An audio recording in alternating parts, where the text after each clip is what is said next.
다시 한번 2024년 갑진년 새해가 밝았습니다. 국민 여러분, 올 한 해가 더 희망차고 좋은 일만 있기를 기원드리고 새해 복 많이 받으시라고 인사 올리겠습니다. 그런데 우리 국민들에게 그렇게 말씀드리기에는 민생이나 경제 상황 그리고 국내의 정세가 그렇게 간단치는 않습니다. 국민의 삶이 조금이라도 나아지고 경제가 회복되기를 바라면서 민주당이 무엇보다 민생을 챙기고 대한민국의 미래를 준비하는 데 앞장서겠습니다. 2024년은 국제적으로 우크라이나 러시아 전쟁 그리고 중동 전쟁이라는 두 개의 전쟁이 계속될 가능성이 높으며 이로 인한 공급망 등 경제 안보 불안이 지속될 것으로 예상되고 있습니다.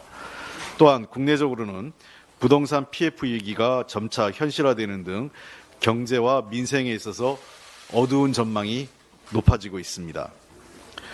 또한 대한민국의 구조적 위기라고 할 수 있는 기후위기, 저출생 고령화, 인구 감소 등 이러한 큰 구조적 변화에 대한 근본적인 해법을 이제는 우리가 정말 함께 지혜를 모으고 제시할 때라고 생각을 합니다. 한반도를 둘러싼 정세도 매우 불안정합니다. 연초에 김정은 위원장이 대남 적대관계 선언 등 남북관계나 한반도 평화에 상당히 부정적인 우려가 국내에서 높아지고 있습니다. 윤석열 정부는 이 한반도 문제에 대해서 힘에 의한 해법, 북한과의 대결만을 강조할 게 아니라 이 문제를 어떻게 하면 좋을지 야당하고도 지혜를 모아가면서 한편으로는 북한의 안보 공세에 우리나라 대한민국의 안보를 든든하게 지키는 노력을 하는 것과 동시에 대화와 평화적 해법을 함께 모아가는 노력을 병행해야 한다고 생각을 합니다. 윤석열 정부의 국내에 이런 지혜를 모을 수 있는 노력을 다시 한번 촉구합니다.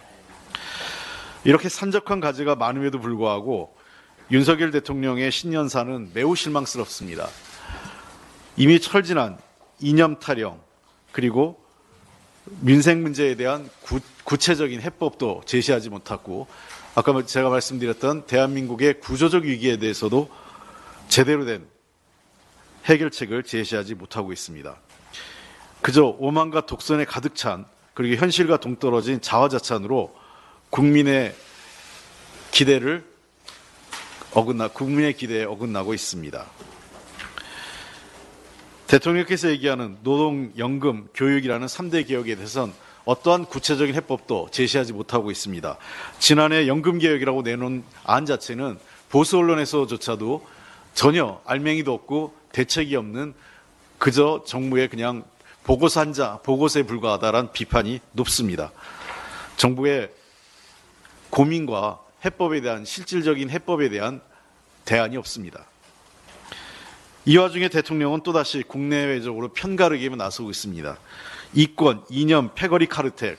대통령의 신년사에는 담기가 그렇습니다. 패거리 카르텔이라는 말 자체는 참 듣기에 거슬립니다. 물론 우리 사회나 경제 분야에 있어서의 이해관계를 독점하고 있는 세력들의 카르텔은 해체해야 됩니다. 바로잡아야 됩니다.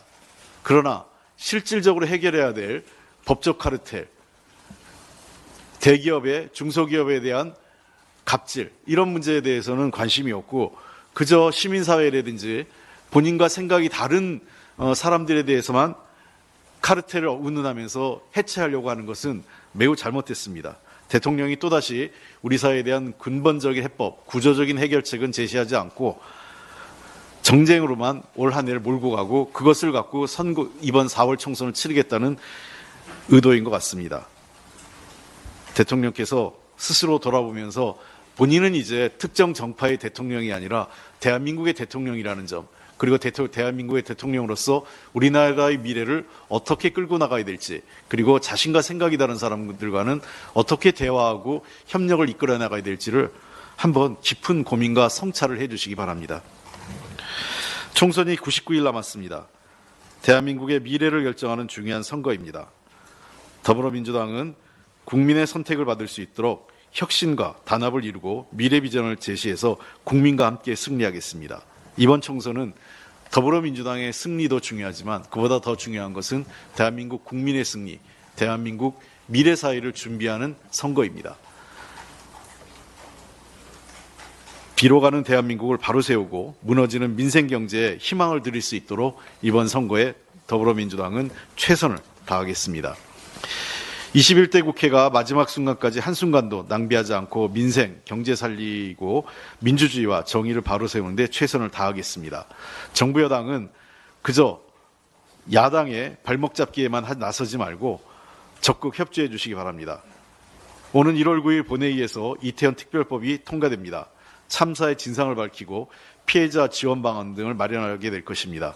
정부 여당은 진실을 외면하지 말고 피해자들의 목소리를 경청하면서 이번 1월 9일 날 협조해 주시기 바랍니다.